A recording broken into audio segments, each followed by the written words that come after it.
मैं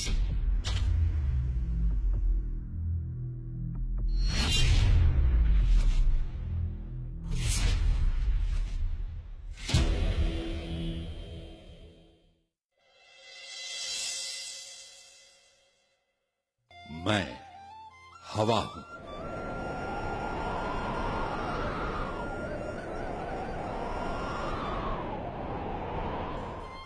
खुद को हवाओं के हवाले करके देखें, जिंदगी को पंख लग जाएंगे, खूबसूरत पंख। मुझे इसका एहसास है क्योंकि मैं अतीत से इतिहास का गवाह रहा हूं। मैं बीजों को अपनी बाहों में समेटे एक जगह से दूसरी जगह, एक देश से दूसरे देश ले लेके घुमाऊं और उन्हें अपनी नजरों के सामने जन्म लेते, पौधा बनते और फिर फूलों फलों से लदे बड़े बड़े सायादार पेड़ बनते देखा है।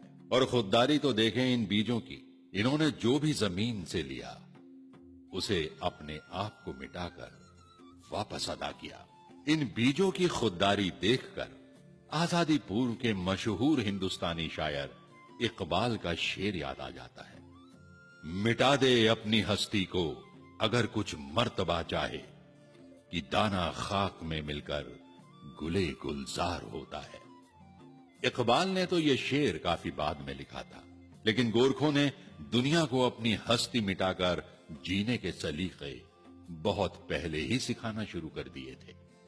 कुछ इकबाल के इन्हीं बीजों जैसी दास्तां से हम आज रूबरू होंगे। जब पूरब से निकलती सूरज की किरणें नेपाल के इन ऊबड़ खाबड़ पहाड़ों के दरमियान बसे इस गोरखा राजशाही इलाके पर पड़ती है। कहते हैं 16वीं शताब्दी के संत बाबा गोरखनाथ के मानने वाले होने की वजह से यहाँ के लोग गोरखा कहलाए। कुछ दूसरे लोगों का कहना है कि यहाँ के लोग हिंदू आस्था के मुताबिक हमेशा से गौ रक्षक रहे और इसी वजह से गोरखा नाम पड़ा। दरअसल नेपाल जो आज नेपाल सा दिखता है, इसका सेहरा भी 18वीं सदी के गोरखा राजा पृथ्वी नारायण शाह के सर ही जाता है, जिन्होंने आपस में हमेशा लड़ते रहने वाली यहां की 24 रियासतों को एक किया। राजा पृथ्वी नारायण शाह की फौज गोरखा के नाम से जानी जाती थी। हम सब जानते हैं कि किसी समाज की कहानी कितनी भी अच्छी तरह क्यों ना कही जाए, दास्तां के कुछ न कुछ हसीन पहलू तो छूट ही जाते हैं। हवाओं के देवता होने के बावजूद मैं ये दावा नहीं कर सकता कि मैं हर संगे मिल, हर उस पन्ने को पेश कर सकूंगा जिसने अब तक के गोरखा इतिहास को सजाया संवारा और यादगार बनाया है। हां, मेरी कोशिश ये जरूर है कि हर उस दिलकश नजारे को पेश कर सकूं जिससे गोरखा तारीख को मुझसे कोई शिकायत न रह जाए। नेपाल को संगठित और मजबूत बनाने के बाद पृथ्वी नारायण शाह ने सिक्किम के एक बड़े हिस्से को अपनी बहादुरी का एहसास दिलाया। पृथ्वी नारायण शाह की मौत के बाद प्रधानमंत्री भीमसेन थापा का दौर आया, जिसने नेपाल की तस्वीर ही बदल के रख दी। इसके बाद एक समय आया जब गढ़वाल इलाके के शुभचिंतक हर्षदेव जोशी ने गोरखा फौज को दावत दी कि वो आए और लोगों की बेहतरी के लिए आए। हालात की नजाकत को समझते हुए गोरखा फौज ने हर्षदेव जोशी की दावत कबूल की और फिर काली नदी पार करके 1790 में कुमाऊं पे कब्जा कर लिया। इसके बाद तो जैसे गोरखा कौम पीछे मुड़ के देखना ही भूल गई। 1803 में गोरखों ने गढ़वाल पर फतह पाई और फिर अमर सिंह थापा के नेतृत्व में देहरादून भी हासिल कर लिया। बात यही नहीं हुई। गोरखा सोच अब ठाना है तो करना है। आगे बढ़ने की हद तो ये हो गई कि हवाओं पे सवार गोरखा फौज पंजाब के पहाड़ों को कब्जा करते हुए हिमाचल पहुंच गई और सतलुज नदी पे जाके रुकी। अब हुआ वही जो होना चाहिए। कहते हैं किसी भी बहादुर कौम को उसका हक मिल ही जाता है। इन सब इलाकों पर अब गोरखों की हुकूमत हो गई। लेकिन इसी बीच ब्रिटिश ईस्ट इंडिया कंपनी, जो कि खुद पूरे हिंदुस्तान को अपना गुलाम बनाने के ख्वाब बुने हुई थी। गोरखों की बहादुरी की खबरें मिलने लगी। अंग्रेज मुगलों की हुकूमत तो लगभग खत्म कर ही चुके थे और यही वजह थी कि उन्होंने गोरखों को कबाब में हड्डी मानते हुए भारत नेपाल सीमा के भुटवाल पोस्ट पर गोरखों पर हमला कर दिया। अब हवा का रुख बदला और जंग की तस्वीर भी। देहरादून में गोरखा सेनापति बलभद्र ने देहरादून के नाला पानी के घने जंगलों में खलंगा किले का मोर्चा संभाल लिया। यहां 3 ऐसी लड़ाइयां हुई कि अंग्रेजी फौजों के चेहरों पर हवाइयां उड़ने लगी। उन्हें हिंदुस्तान में दुश्मन तो बहुत मिले, लेकिन ऐसे कभी नहीं मिले जिसने मैदाने जंग से उनके पैर उखाड़ दिए हों और उन्हें मुंह की खानी पड़ी।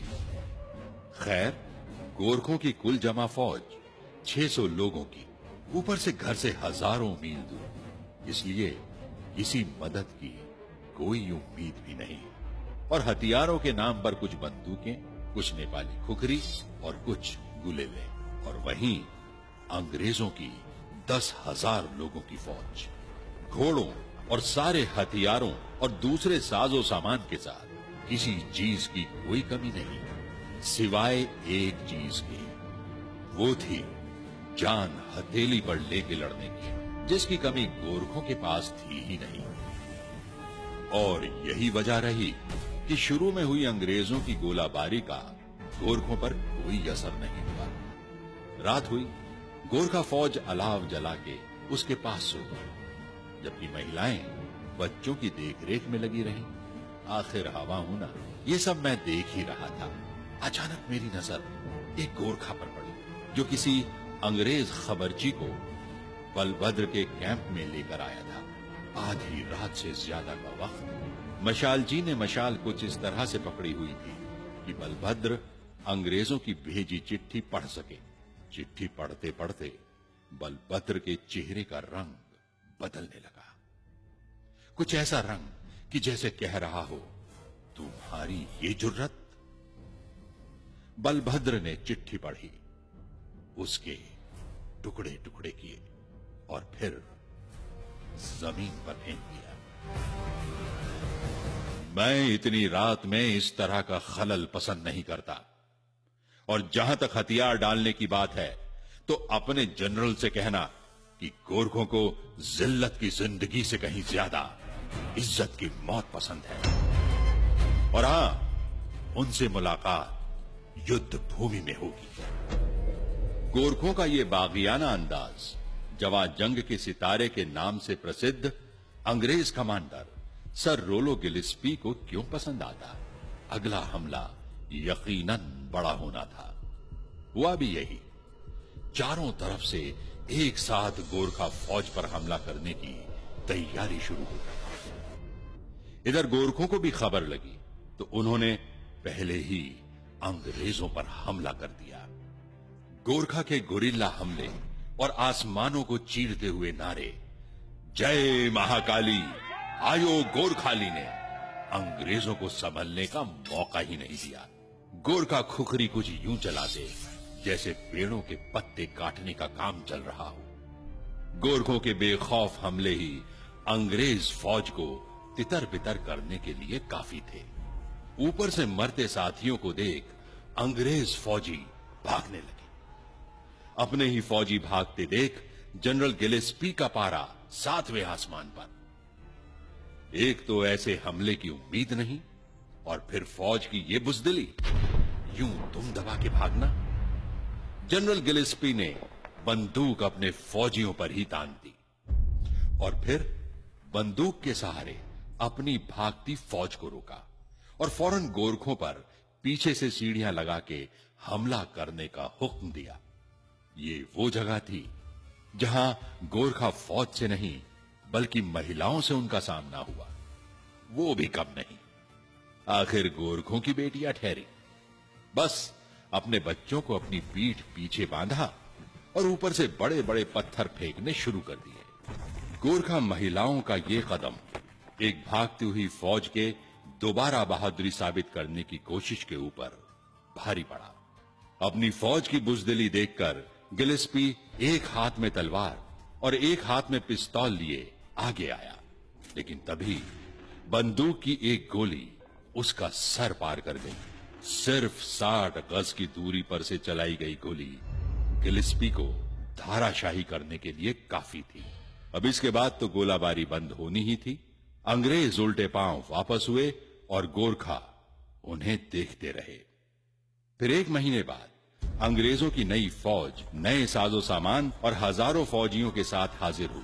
तोप गोला गाड़ी खींचते, हाथियों के झुंड, उनके फौजी झंडे पतझड़ की तेज मौसमी हवाओं में मानो उनकी बहादुरी की कोई नई दास्तां बयां कर रहे। अंग्रेज खलंगा पहाड़ी की तरफ बढ़ रहे थे। उन्होंने अपनी तोपें लगा दी और शुरू हुआ सिलसिला सुबह शाम खलंगा पर गोली बरसाने का। हाँ, इस बीच उन्होंने अंग्रेजी चाल चली और खलंगा की पानी सप्लाई का पता कर लिया। फिर क्या, पानी सप्लाई गोरखों तक पहुंचने से रोक दी गई। 3 दिनों तक तो गोरखों के पास अपना पानी था, उससे काम चला, लेकिन फिर बिना पानी और लगातार गोलाबारी ने गोरखों को पस्त किया। बहुत से गोरखा मारे गए। तीसरे दिन बलभद्र और 70 दूसरे लोगों ने खलंगा का दरवाजा खोल दिया। गोरखों को अचानक सामने देखकर अंग्रेजों ने गोलाबारी बंद कर दी। बलभद्र ने ऐलान किया कि वो हारे नहीं हैं, अब अपनी मर्जी से लड़ाई से जा रहे हैं। किसी ने कोई गोली नहीं चलाई। गोरखा चलते चले गए और अंग्रेज फौजी देखते रहे।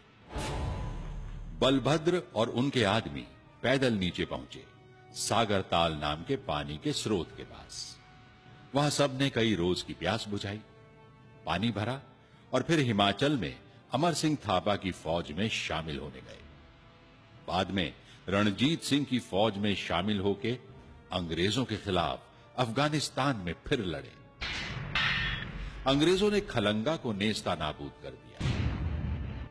आज एक बड़ी जंग की निशानियां समेटे चट्टाने और तोप गोले से गिरे पत्थर ही गोरखों की बहादुरी की दास्तानें बयां करते हैं। गोरखों ने अंग्रेजों का एक बेहतर फौज होने का गोमान तोड़ दिया था।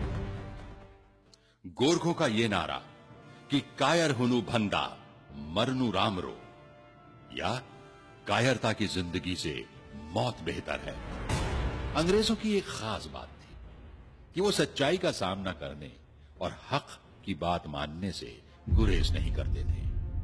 और यही वजह है उन्होंने सरेआम गोरखों की जज्बाए सरफरोशी, खुददारी और बहादुरी को कबूल किया और उसे इज्जत बख्शी।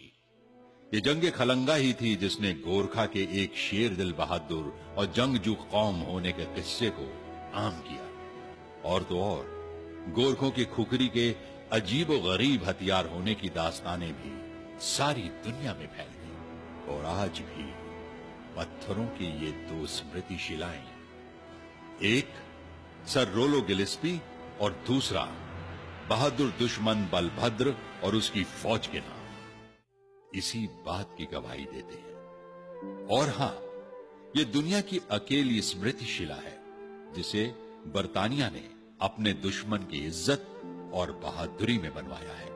अंग्रेजों से गोरखों का अगला मुकाबला हिमाचल प्रदेश में जनरल अमर सिंह थापा से हुआ। गोरखों की आखिरी घेराबंदी सबाथू के नजदीक मलाऊ में थी। यहां भी कुछ वैसा ही हुआ कि दोनों में से कोई फतह याब नहीं हुआ और गोरखों की बहादुरी का लोहा मानते हुए अंग्रेजों ने गोरखा फौज का बाइज्जत अपने बुलंद फौजी झंडों के साथ नेपाल वापस जाने का करार किया। गोरखों और अंग्रेजों के करारनामे के वक्त तक गोरखों की गढ़वाल में 12, सिक्किम में 33 और कुमाऊं में 25 की हुकूमत हो चुकी थी। गोरखा रियासत सतलुज से तिस्ता तक फैली हुई थी। सगौली करारनामे के बाद गोरखों के जीते हुए 105,000 किलोमीटर के हर इंच का हकदार अंग्रेजों को बनाया गया। और तो और गोरखों की बहादुरी की इससे बड़ी सनद क्या होगी कि अंग्रेजों ने उनको अपनी गोरखा बटालियन में शामिल करना शुरू कर दिया। और अंग्रेजों के गोरखों पर भरोसे का आलम यह था कि पहले विश्व युद्ध के वक्त गोरखा रेजिमेंट ने